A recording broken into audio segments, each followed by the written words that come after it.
Record करना शुरू कर देता हूँ। ठीक है। ओके। ठीक है, तो शुरू करते हैं। So hello everyone, welcome to my Zoom classes. मेरा नाम है संजय सिंह एंड मैं एफएमडी क्लासेस है ना डेली जूम पे पढ़ाता हूँ। तो अगर आपको मेरी क्लासेस अच्छी लगती हैं, आपने अगर यूट्यूब पे मेरी रिकॉर्डिंग देखी है, तो मैं ये डेली क्लासेस जूम पे करता हूँ और इसका जो लिंक है वो आपको मेरे Telegram channel the home medicos पे मिल जाएगा। मेरी क्लासेस की टाइमिंग जो रहती है वो रहती है 6 बजे डेली शाम में। ठीक है, तो आज का जो मेरा टॉपिक है वो है कोर्ट प्रोसीजर। कोर्ट प्रोसीजर एक लॉन्ग आंसर भी है, लॉन्ग आंसर का टॉपिक भी है, शॉर्ट में भी आ सकता है, दोनों तरीके से। ठीक है, तो कोर्ट प्रोसीजर होता क्या है? कोर्ट प्रोसीजर में अगर हम बात करें तो कोर्ट प्रोसीजर यानी कि कोर्ट किस तरीके से वर्क करता है, यानी कि जब कोर्ट में कोई भी केस जाता है तो फिर वहां से वो कैसे मतलब आगे बढ़ता है, कैसे सुनवाई होती है, कैसे क्या चीजें होती हैं, है ना। वो सारा का सारा जो है प्रोसीजर कोर्ट प्रोसीजर कहलाता है। ठीक है, तो कोर्ट प्रोसीजर का सबसे पहला हिस्सा क्या है, मतलब जो कोर्ट के पहले है। देखो, कोर्ट में जब कोई भी केस आता है उससे पहले क्या होता है, उससे पहले का जो इंक्वेस्ट, ठीक है, पूरा का पूरा इंक्वेस्ट होता है, सारी की सारी चीजें जो इंक्वेस्ट में होती हैं वो होती है। देन फिर वहां से कोर्ट जो है फिर वो कोर्ट में आता है। ठीक है, तो कोर्ट से पहले मतलब यहाँ सबसे पहले क्या था, इंक्वेस्ट। ठीक है, इंक्वेस्ट होने के बाद कोर्ट में केस आया। ठीक, अब जब कोर्ट में केस पहली बार आता है तो कोर्ट क्या भेजती है, सबसे पहले कोर्ट भेजती है समन भेजती है। ठीक है, समन्स क्या होता है? समन्स भी एक शॉर्ट आंसर का शॉर्ट टॉपिक मतलब शॉर्ट आंसर टॉपिक है। समन्स भेजती है सबसे पहली चीज, समन्स। इसको हिंदी में भी सम्मन कहते हैं। ठीक है, सम्मन हिंदी में भी कहते हैं पुलिस की लैंग्वेज में। ठीक है, तो सम्मन क्या होता है?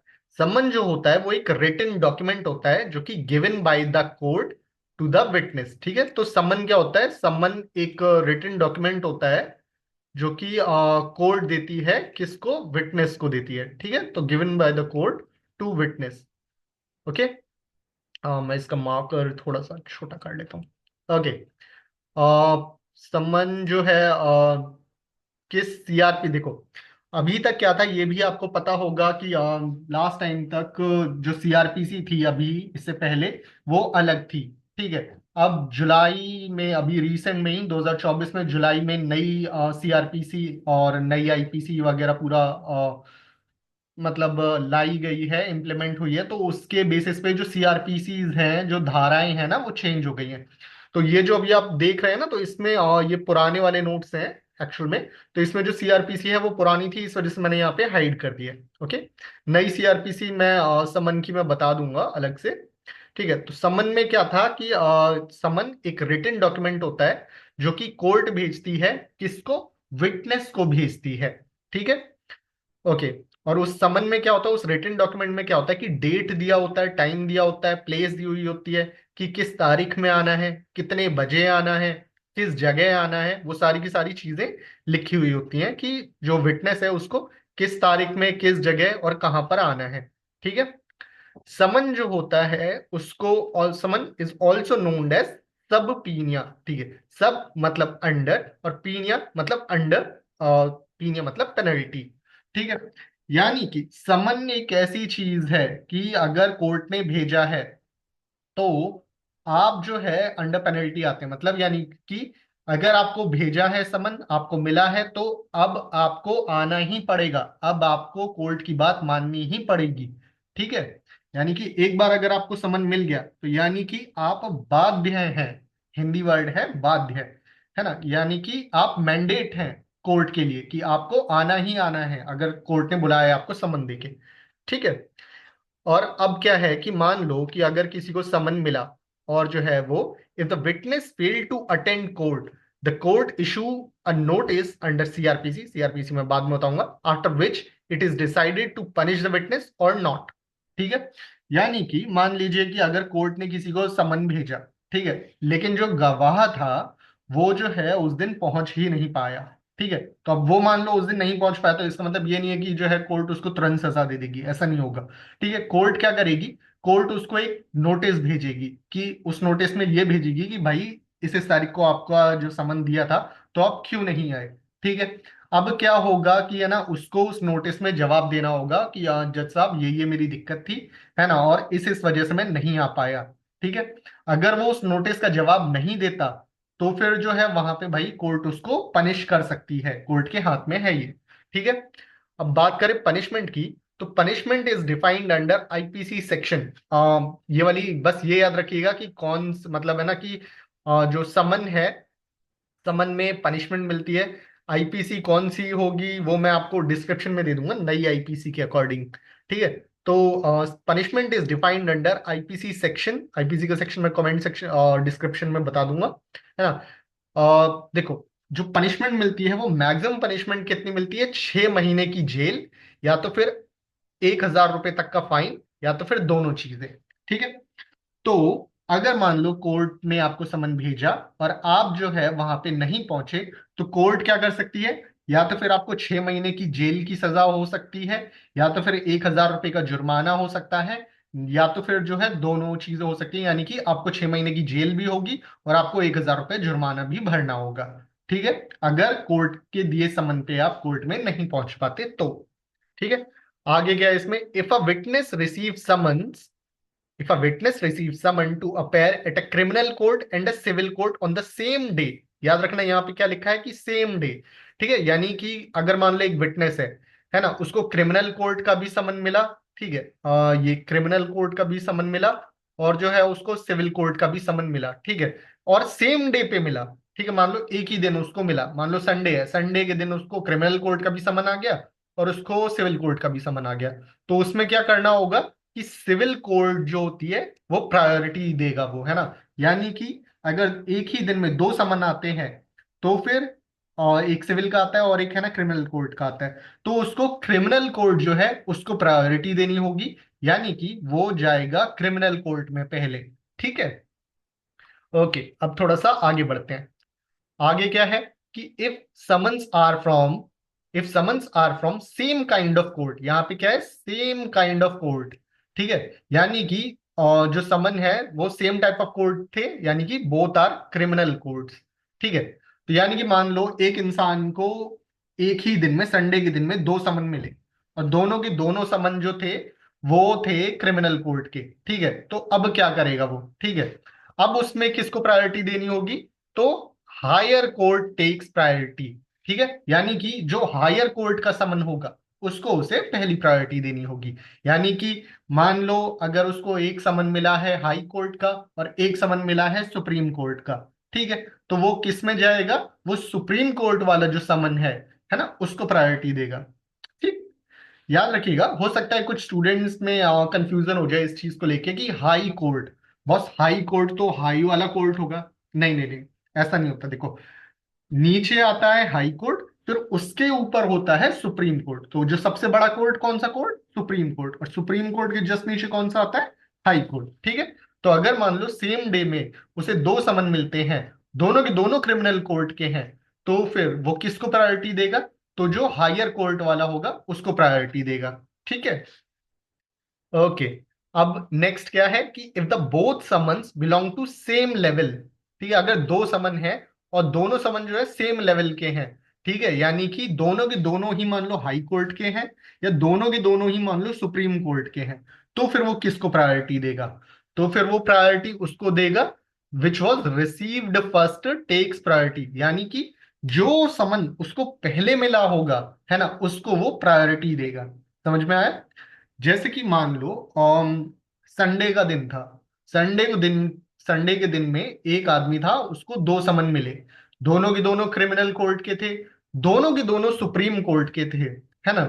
तो अब मान लो दोनों की दोनों में जो है उसको अगले दिन 10 बजे जाना था, ठीक है, तो फिर वो किसको प्रायोरिटी देगा, वो जो समन उसको जो है, क्योंकि सेम टाइम पे है ना, तो जो समन उसको पहले मिला होगा, है ना, उसको वो पहली प्रायोरिटी देगा, उसमें वहां पे फिर वो जाएगा। ठीक है। समझ में आया ना, किसको प्रायोरिटी देगा किसको नहीं। ठीक है। देखो, अब हम आगे बात करते हैं इसमें कि समन्स जो होते हैं, टू टाइप्स ऑफ सबपीनियन, यानी जो समन होते हैं वो दो तरीके के होते हैं। एक होता है सबपीनिया एस एड टेस्टिफिकेंडम। ठीक है। हो सकता है थोड़ा सा आपको ये वर्ड जो है टिपिकल लग रहा हो, है ना बोलने में। मैं इसको दोबारा बता देता हूँ। एक तो होता है सब पीनिया एड टेस्टिफिकेंडम। ठीक है, इसमें क्या होता है, जो सब पीनिया एड टेस्टिफिकेंडम होता है, उसमें क्या होता है कि attend and testify eight court common witness. ठीक है, ये वाला जो समन होता है सबपीनियन एड टेस्टिफिकेंडम, इसमें क्या होता है कि जो विटनेस होता है उसको, बस है ना, देखो उसमें क्या होता है सिंपल सा, कि उसमें जो विटनेस जो है वो कॉमन विटनेस होगा। कॉमन विटनेस को जाना है कोर्ट में और जो वहां जाके पेश होना है और अपनी गवाही देनी है। बस इतना काम है उसका, कि उसको वहां पे कोर्ट में पेश होना है और जाके अपनी गवाही देनी है, बस बात खत्म। ठीक है। एंड दूसरा वाला होता है सब पीनिया ड्यूकस टेक्कम। ठीक है, ये वाला जो समन है, इसमें क्या होता है कि अगर आपको मान लो ये वाला समन होता है, तो ये वाला समन किसको मिलता है, ये वाला समन मिलता है एक्सपर्ट विटनेस को। ठीक है, इसमें क्या करना होगा, इसमें जो विटनेस है, जो एक्सपर्ट विटनेस है, उसको कोर्ट को अटेंड करना होगा with the required relevant documents. यानी कि जो सब पीनियर ड्यूकस टेकम है, ये सबसे पहली चीज तो एक्सपर्ट विटनेस को मिलेगा, पहली चीज। दूसरी चीज इसमें क्या होगा कि इस संबंध में क्या होगा कि जो विटनेस होगा, एक्सपर्ट विटनेस, उसको कोर्ट में जाना है, बाकायदा सबूतों के साथ जाना है। ठीक है, यानी कि जैसे कि मान लो एक पोस्टमार्टम स्पेशलिस्ट था। ठीक है, पोस्टमार्टम स्पेशलिस्ट था, है ना, उसको जो है वहां पे ये वाला समन मिला। ठीक है, सपीनिया ड्यूकस टेस्टिकम। तो अब इसका मतलब क्या है, इसका मतलब ये है कि जो पोस्टमार्टम स्पेशलिस्ट था, उसको जाना है कोर्ट में पोस्टमार्टम रिपोर्ट लेके। ठीक है, और वहां पे कोर्ट में पेश होना है। ठीक है, तो आई होप कि आपको समझ में आया होगा कि इन दोनों में डिफरेंस क्या है, सबपीना एड टेस्टिफिकेंडम में और सबपीना ड्यूकस टेक्कम में। ठीक है, तो ये है।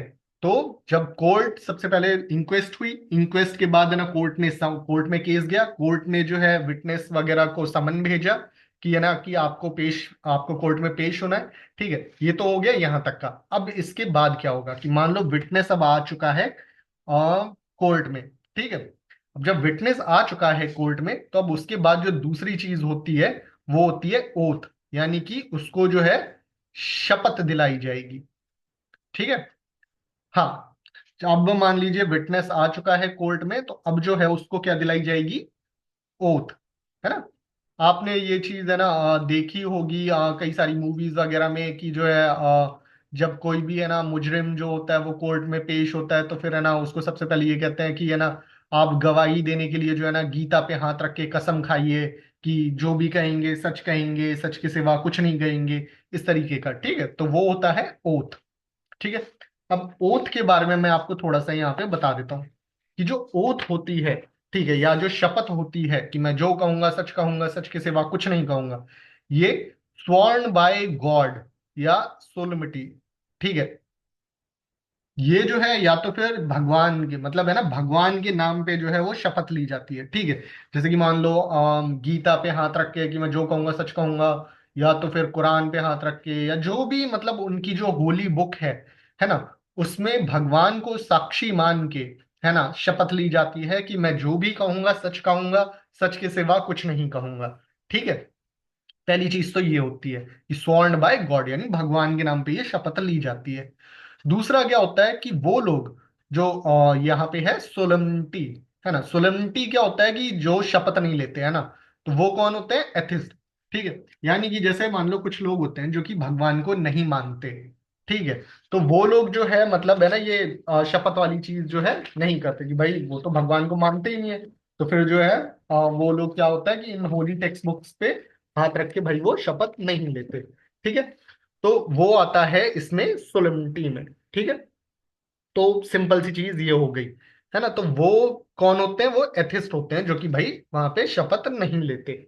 ठीक है, समझ में आया ना कि ओथ का क्या सीन रहता है। ठीक है, अब आते हैं नेक्स्ट चीज की तरफ।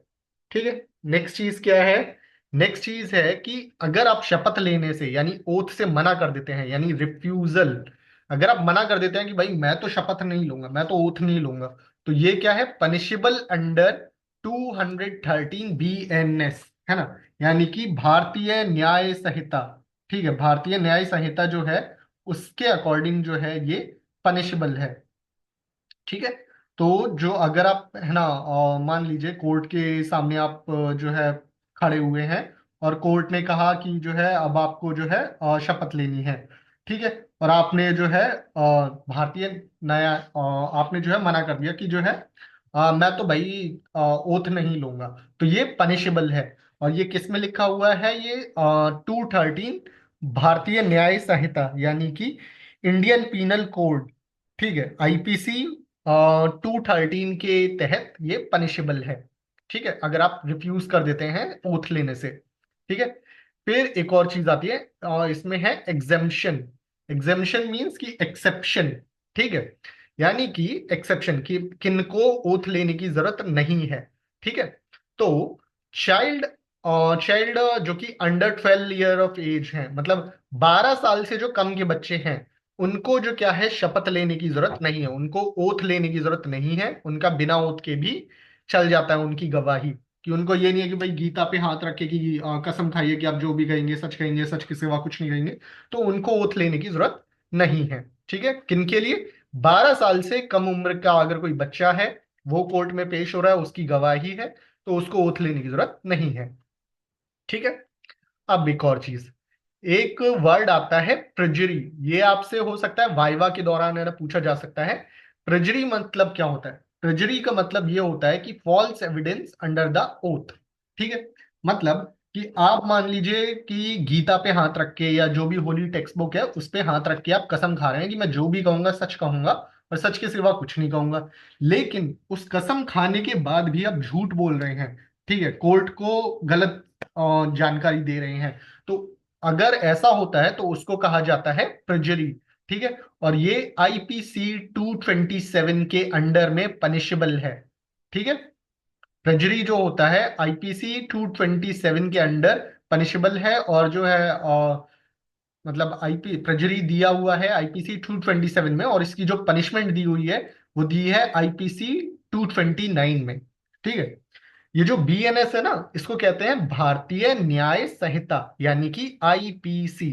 ठीक है, आईपीसी को ही बीएनएस कहते हैं यानी भारतीय न्याय संहिता। तो प्रजरी जो है उसका वो दिया गया है वर्ड का, और 227 में इसकी जानकारी दी गई है, और 229 में जो है इसकी पनिशमेंट बताई गई है कि क्या होगी।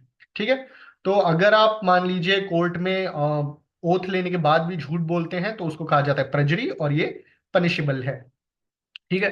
फिर दूसरा आता है फैब्रिकेशन। ठीक है, फैब्रिकेशन क्या होता है? मान लीजिए कोई भी सबूत है। ठीक है, सबूत के साथ आप छेड़छाड़ करते हैं। ठीक है, जैसे कि मान लीजिए किसी का कोई पोस्टमार्टम है, और पोस्टमार्टम में मान लीजिए ये निकल के आया कि इस इंसान की मौत जो है जहर खाने से हुई है या जहर देने की वजह से हुई है। ठीक। लेकिन अब क्या था कि जो डॉक्टर था उसने मान लो किसी से पैसे ले लिए कि है ना कि आप जो है उसमें दिखाइएगा ही नहीं कि जो है ना इसकी मौत जहर खाने से हुई है। तो फिर उसने क्या किया कि उसने जो पोस्टमार्टम रिपोर्ट बनाई, उसने उसमें ये दिखा दिया कि इसकी मौत जो है जहर खाने की वजह से नहीं, हार्ट अटैक से हो गई। ठीक है, या इसने जहर खाया ही नहीं था। ठीक है। तो यानी कि आप अगर सबूतों के साथ छेड़छाड़ कर रहे हैं तो उसको कहा जाता है फैब्रिकेशन। ठीक है, और इसका जिक्र आपको मिलता है आईपीसी 228 के अंदर, और ये भी पनिशेबल है अंडर आईपीसी 229। ठीक है। तो अब समझ में आ गया आपको कि फैब्रिकेशन क्या होता है। ठीक है। तो सबसे पहले मैं फिर से अब बता दूं, सबसे पहले थी इंक्वेस्ट, इंक्वेस्ट के बाद आया समन, समन के बाद है ना, समन के बाद आया ओथ की मतलब है ना कोर्ट ने शपथ भी दिला दी। अब आगे क्या? ठीक है। अब जो है देखिए, अब जो मुजरिम था, ये जो भी विटनेस था, उसने शपथ भी ले ली। अब होता है आगे का जो है मतलब कार्रवाई अब आगे बढ़ती है। अब आता है टाइम एग्जामिनेशन का। ठीक है। अब क्या होगा? जो विटनेस होगा या जो कल्प्रिट होगा उसको बुलाया जाएगा, और उसका होगा एग्जामिनेशन। ठीक है। एग्जामिनेशन में जो है वहां पे क्या सीन रहता है? देखिए, एग्जामिनेशन जो होती है 3 तरीके की होती है। सबसे पहली चीज होती है एग्जामिनेशन इन चीफ, या जिसे हम लोग कहते हैं चीफ एग्जामिनेशन या डायरेक्ट एग्जामिनेशन। दूसरा होता है क्रॉस एग्जामिनेशन, और तीसरा होता है रीडायरेक्ट एग्जामिनेशन। ठीक है। अब मैं थोड़ा सा इसके बारे में मतलब और डिटेल में बताता हूँ कि ये होता क्या क्या कैसा है। ठीक है। चीफ एग्जामिनेशन क्या होता है? यानी कि देखो, सबसे पहले जो गवाह है उसको जो है वहां पे कटघरे में बुलाया गया। ठीक है, कटघरे में बुलाया गया और जो है उससे पूछा गया कि हाँ भाई आप बताओ कि ऐसा ऐसा हुआ था, तो जो है मतलब ये केस है, तो इसके बारे में ऐसा ऐसा मतलब है ना कि आप उस टाइम पे गवाह थे, तो आप बताओ आपको क्या कहना है। ठीक है, तो ये हो गया चीफ एग्जामिनेशन। ठीक है, यानी कि जब गवाह या कोई भी जो पर्सन था उसको कटघरे में लाया गया, है ना, और उससे सबसे पहली चीज कि ऐसे ऐसे भाई मान लो ये केस था, मान लो आप इस चीज के विटनेस है, तो आपने जो भी देखा जो भी समझा जो भी आप जानते हैं अब आप कोर्ट को बताइए। ठीक है, तो वो होता है चीफ एग्जामिनेशन या डायरेक्ट एग्जामिनेशन। ठीक है, अब डायरेक्ट एग्जामिनेशन करता कौन है या चीफ एग्जामिनेशन करता कौन है? चीफ एग्जामिनेशन करता है सेम साइड का लॉयर। ठीक है, मान लो कि एक पर्सन है जो कि है रमेश। ठीक, एक पर्सन है रमेश और एक पर्सन है सुरेश। ठीक है, तो रमेश जो है वो फर्स्ट पार्टी है और ये जो सुरेश जो है वो सेकंड पार्टी है। ठीक है, रमेश का लॉयर है सेम साइड वाला लॉयर और ये है अपोजिट साइड वाला लॉयर। ठीक है, तो जो चीफ एग्जामिनेशन करेगा वो रमेश का लॉयर करेगा। ठीक है, रमेश का लॉयर कोर्ट के सामने कहेगा कि जो है रमेश भाई, आप जो है आप इस केस के गवाह हैं, तो आपने जो भी उस दिन मर्डर वाले दिन देखा, तो अब आप कोर्ट को बताइए कि आप क्या क्या देखा, आपने आप क्या क्या जानते हैं। ठीक है, तो वो आएगा, जो भी रमेश बताएगा वो आता है चीफ एग्जामिनेशन के अंदर। ठीक है, अब इसमें क्या है कि लीडिंग क्वेश्चन नहीं पूछ सकते, है ना। लीडिंग क्वेश्चन क्या होता है वो मैं आपको बताता हूँ। लीडिंग क्वेश्चन क्या होता है? लीडिंग क्वेश्चन ये होता है कि आपको जो है सीधे सीधे मतलब है ना कि आप उसको केस को या किसी बात को लीड कर रहे हैं। जैसे कि मैं एक एग्जांपल के तौर पे बताता हूँ। जैसे कि आप ये नहीं कह सकते रमेश से कि रमेश जी आप ये बताइए कि ये मर्डर जो है सुरेश ने ही किया था, कि मतलब है ना कि सुरेश ने ऐसा ऐसा किया था, सुरेश उस दिन वहां पे मौजूद था, उसके हाथ में चाकू था, तो आप ये बताइए कि क्या ये मर्डर जो है सुरेश ने ही किया है। यानी कि आप लीड कर रहे हैं उसको कि हाँ भाई ये मर्डर सुरेश ने किया, है ना। तो ऐसा नहीं करना, आपको लीडिंग क्वेश्चन नहीं पूछना। ठीक है, लीडिंग क्वेश्चन पूछना परमिटेड नहीं है आपको। बस जो है लॉयर बस इतना कहेगा कि रमेश जी, जिस दिन मर्डर हुआ उस दिन आप मौजूद थे, अब आप बताइए आपने जो भी देखा हो जो भी सुना हो जो भी आप जानते हो आप वो चीज बताइए। ठीक है, यानी आप लीडिंग क्वेश्चन नहीं करेंगे, आप सिंपल ये पूछेंगे कि आपको जो भी बताना है वो आप बताइए। ठीक है, और कौन करेगा? वो सेम साइड का लॉयर करेगा। ठीक है, अब ऑब्जेक्टिव क्या होता है इसका? चीफ एग्जामिनेशन का ऑब्जेक्टिव क्या होता है कि क्यों कराया जाता है? ठीक है, तो इसका ऑब्जेक्टिव होता है कि placing fact before the court, यानी कि कोर्ट के सामने जो भी मतलब है ना फैक्ट्स, या हिंदी में इसे कहते हैं तथ्य रखना। ठीक है, तो जो भी फैक्ट्स हैं वो कोर्ट के सामने रखेंगे, ताकि कोर्ट के सामने वो सारे फैक्ट्स जो है मौजूद हो। तो इसके लिए हम लोग करते हैं चीफ एग्जामिनेशन। दूसरा क्या होता है कि इसका ऑब्जेक्टिव वो होता है फैक्ट इंटरप्रिटेशन, है ना, जो कि करता है एक्सपर्ट विटनेस। ठीक है, देखो अब मैं इसको थोड़ा सा अच्छे से बताता हूँ। जैसे कि मान लो कि रमेश ने सारी चीजें बताई कि जज साहब मैं उस दिन वहां पे मर्डर वाले दिन वहां पे मौजूद था, मैंने देखा कि एक आदमी जो था उसने ऐसे ऐसे करके मेरे भाई को चाकू मार दिया, और बाकी सारी चीजें, है ना, सारी की सारी उसने चीजें बता दी। ठीक है, अब क्या था कि वहां पे कोर्ट ने जो अच्छा ऐसे ऐसे चाकू मारा, यानी कि चाकू से मौत हुई है, ठीक है, चाकू लगने से मौत हुई है, ये सारी चीजें।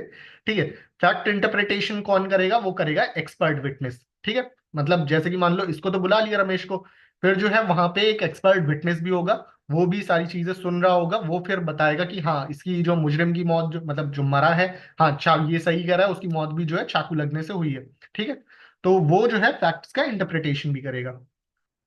आई होप आपको समझ में आया होगा। बच्चों किसी को समझ में आया है ना? मुझे चैट बॉक्स में प्लीज अगर समझ में आ रहा है तो यस करके बता दीजिए प्लीज। अगर थोड़ा समझ में नहीं आ रहा होगा तो नो लिख दीजिए, ताकि मैं इसको और अच्छे से समझा दूं। ओके ओके बेटा, थैंक यू बेटा प्रज्ञा। बेटा किसी और को, अच्छा अच्छा, थैंक यू बेटा, थैंक यू। ठीक है, तो फिर मैं आगे बढ़ता हूँ, है ना। ओके, तो इस वजह से हम लोग करते हैं चीफ एग्जामिनेशन या डायरेक्ट एग्जामिनेशन। दूसरा होता है क्रॉस एग्जामिनेशन। ठीक है, तो दूसरा क्या है? Cross examination. ठीक, अब जैसे कि भाई सबसे पहले क्या था कि जो रमेश का लॉयर था उसने रमेश से तो पूछ लिया, अब क्रॉस एग्जामिनेशन कौन करेगा? क्रॉस एग्जामिनेशन करेगा अपोजिट साइड का लॉयर। ठीक है, यानी रमेश जो था अभी कटघरे में खड़ा हुआ था, ये खड़ा हुआ कटघरे में। ठीक है, अब सबसे पहले तो रमेश के लॉयर ने उससे पूछ लिया कि भाई आपने क्या क्या जानते, आपने क्या क्या देखा, ठीक है। अब ये जो सुरेश का लॉयर है, सुरेश का लॉयर यानी अपोजिट साइड का लॉयर, अब वो क्वेश्चन करेगा रमेश से, यानी जो है ना रमेश से क्वेश्चन करेगा। अब वो ये कहेगा कि अच्छा ठीक है ना, कि आप कह रहे हैं कि आपने मर्डर वाले दिन ये देखा, तो अब मुझे ये बताइए कि आप मर्डर वाले दिन कर क्या रहे थे, इस तरीके से, है ना, मतलब जो भी। अब ये है, इसमें क्या है कि लीडिंग क्वेश्चन परमिटेड है, यानी आप लीडिंग क्वेश्चन पूछ सकते हैं, ठीक है। अब लीडिंग क्वेश्चन इस केस में कैसे, अब वो ये पूछेगा कि अच्छा आपने बताया कि जो है ये मर्डर जो है सुरेश ने किया, ठीक है, और आप वहां पे मौजूद थे, तो पहली चीज तो ये बताइए कि आप वहां पे कर क्या रहे थे, है ना। दूसरी चीज ये बताइए कि आप कैसे कह सकते हैं कि मर्डर ये जो है सुरेश ने ही किया था, कि क्या आपने सुरेश को देखा था, है ना, या क्या सुरेश की आपके भाई के साथ कोई दुश्मनी थी जिसकी वजह से है ना उसने आपके भाई को मर्डर किया, ठीक है। यानी कि लीड कर रहा है वो, ठीक है, यानी जो अपोजिट साइड का लॉयर है वो यहाँ पे वो लीडिंग क्वेश्चन पूछ सकता है कि ये बताइए कि आप कह रहे हैं कि सुरेश ने ही किया, तो सुरेश ने कैसे किया, आप कैसे कह सकते हैं कि सुरेश नहीं किया, क्या सुरेश की भी कोई दुश्मनी थी आपके भाई के साथ, है ना, या कोई सुरेश ने आपको बोला था कि भाई मैं आपके भाई का मर्डर कर दूंगा ये वो, ठीक है। तो ये सारी चीजें तो लीडिंग क्वेश्चन पूछ सकता है, ठीक है। 10 मिनट वैसे बचे हुए हैं क्लास के लिए, लेकिन मैं जल्दी जल्दी इसको क्लोज करता हूँ, ठीक है। तो समझ गए कि लीडिंग क्वेश्चन पूछ सकता है। अब यहाँ पे इसका ऑब्जेक्टिव क्या होता है क्रॉस एग्जामिनेशन का, क्रॉस एग्जामिनेशन का ऑब्जेक्टिव होता है कि इलेक्ट फेवरेबल फैक्ट्स, यानी कि जो जरूरी तथ्य हैं वो बाहर लाना, ठीक है, और डिटेल वाले फैक्ट्स को जो है बाहर लाना, पहली चीज।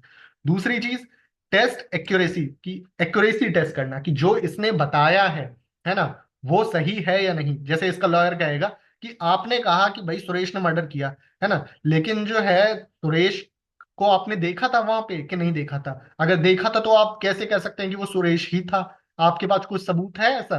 तो एक्यूरेसी टेस्ट होगी कि कहीं वो ऐसा तो नहीं कि वो गलत बता रहा हो या ऐसी चीज, है ना, कि हमारे पास तो देखो, ये वाला लॉयर कहेगा कि देखो हमारे पास तो सबूत है कि भाई सुरेश तो उस दिन जो है अपने घर पे बैठा हुआ था, है ना, तो एक्यूरेसी टेस्ट होगी, हमारे पास तो सबूत भी है इसका, है ना। फिर क्या है, डिस्क्रेडिट विटनेस, है ना, कि मान लो अगर कोई है ना विटनेस जो है झूठ वगैरह भी बता रहा होगा, तो जो है हम उसको खारिज कर पाएंगे, ठीक है। तो ये इसका ऑब्जेक्टिव होगा। अब जो क्या है, फिर आता है रीडायरेक्ट एग्जामिनेशन। रीडायरेक्ट एग्जामिनेशन क्या होता है, रीडायरेक्ट एग्जामिनेशन में मतलब देखो, सबसे पहली चीज तो रमेश के लॉयर ने क्वेश्चन किए रमेश से, फिर सुरेश के लॉयर ने इधर से इधर क्वेश्चन किए, ठीक है, क्रॉस एग्जामिनेशन किया। अब रीडायरेक्ट एग्जामिनेशन यानी अब फिर से जो है रमेश का लॉयर जो है, अब जो है फिर से रमेश से क्वेश्चन करेगा, ठीक है।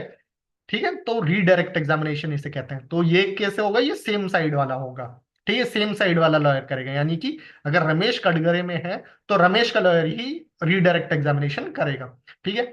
और इसमें क्या है कि लीडिंग क्वेश्चन, फिर से वही कि लीडिंग क्वेश्चन इसमें परमिटेड नहीं है, ठीक है। अब ये कैसे होगा देखो, जैसे कि अब क्या है, इन्होंने कहा कि नहीं वो तो कह रहा है कि जो है मतलब ये कहेगा, ये वाला लॉयर कहेगा कि रमेश का लॉयर कहेगा कि देखिए सुरेश का लॉयर जैसे कह रहा है कि वो तो घर पे था, तो अब आप बताइए कि आप इस चीज पे जो है क्या, आप इस चीज पे क्या कहना चाहेंगे, कैसे आप इस चीज को प्रूव करेंगे कि जो है वहां पे मतलब वो घर पे ही मतलब है ना उसी ने मर्डर किया, है ना। तो आपके पास जो सबूत है वो आप कोर्ट के सामने पेश कीजिए, ठीक है, मतलब ऐसे वो रीडायरेक्ट करेगा एग्जामिनेशन को, ठीक है। तो इसमें लीडिंग क्वेश्चन नहीं पूछ सकते। अब इसका ऑब्जेक्टिव क्या है, इसका ऑब्जेक्टिव ये है कि clear doubts of cross examination, मतलब जैसे कि मान लो इसने, जैसे क्रॉस एग्जामिनेशन ने सुरेश के लॉयर ने बोला कि जो है कि भाई सुरेश तो घर पे था ना, तो फिर वो कैसे कर सकता है ना। तो ये डाउट जो है ना, फिर जब ये बताएगा, रमेश बताएगा कि नहीं नहीं नहीं वो घर पे नहीं था, वो घर पे मतलब है ना बाकी टाइम घर पे था, लेकिन मर्डर के कुछ दिन पहले वो आ गया था, ठीक है। तो जो डाउट है ना दूसरे वाले के, अपोजिट साइड के लॉयर के, वो क्लियर हो जाएंगे, ठीक है, यानी फिर वो अब अपनी बात रखेगा। दूसरा क्या है objective, avoid fact miss interpretation, कि मतलब जो भी तथ्य रखे गए हैं ना, कि उनको मतलब मिस इंटरप्रेट नहीं हो गए, तो उनको फिर से क्लियर करेगा। जैसे कि मान लो इसने कहा था कि भाई वो तो घर पे था, सुरेश के लॉयर ने कहा कि भाई सुरेश तो घर पे था, है ना, ऐसे कैसे। तो यानी कि वो थोड़ा सा एक तरीके से मिस इंटरप्रेट कर रहा था, है ना, कि नहीं वो तो घर पे था। तो यहाँ पे क्या है, जब ये वाला लॉयर जो मतलब है ना, अब क्या है, रमेश ने फिर से बताया कि नहीं नहीं नहीं वो घर पे था, लेकिन जो है वो लास्ट टाइम पे वो आया था मर्डर के पहले, ठीक है। तो यानी कि उसने जो मिस इंटरप्रिटेशन था ना उसको क्लियर किया, तो अवॉइड करेगा वो फैक्ट मिस इंटरप्रिटेशन। ठीक है। एंड लास्ट क्या है, नो न्यू फैक्ट प्लेस, मतलब क्या है ऑब्जेक्टिव, क्या है इसका कि रीडायरेक्ट एग्जामिनेशन में कि कोई और नए तथ्य जो है ना बचे, है ना, सारे के सारे जो चीजें हैं वहीं पे क्लियर हो जाए। ठीक है। तो ये था। अब क्या है, अब आता है ऑर्डर ऑफ ट्रायल, क्योंकि 5-6 मिनट बचे हैं तो मैं जल्दी जल्दी ये निपटा देता हूँ। ठीक है।